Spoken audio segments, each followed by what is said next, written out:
जब भेटबे न कइल त लहू कला से का भइल, कोनो दावे न लहल त फऊ कला से का भइल।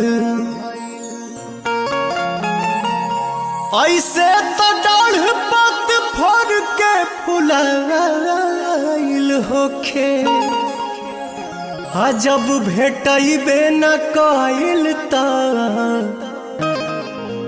छौकला से का भइल।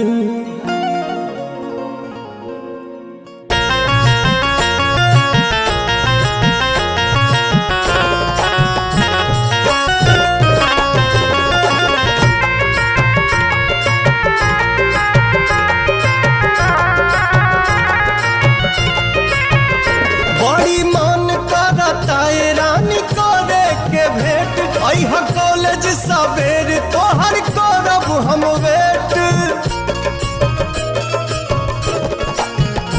बड़ी मन करता ये रानी करे के भेंट। अह कॉलेज सवेर तोहर करब हम वेट,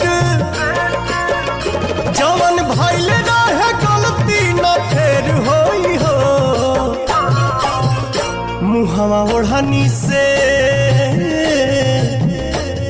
ओढ़नी से बांध के नई हो, ये जान न त चिन्हे में देर होई हो।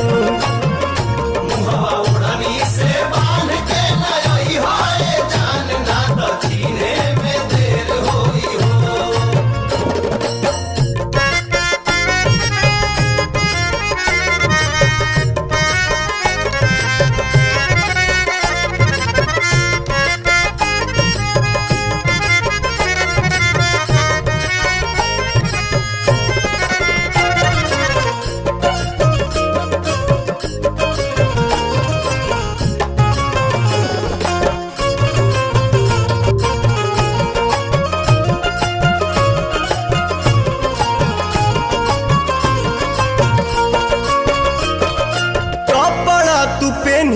चटक पियर रंग के हथवा में ले ली हम मोबाइल सैमसंग के।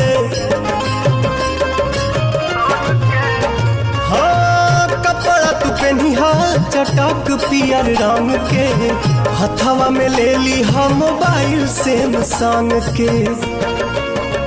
कॉल करी हम फिर बात ढेर होई हो। मुहवा ओढ़नी से बांध के नई है, ये जान न त चिन्हे में देर होई हो।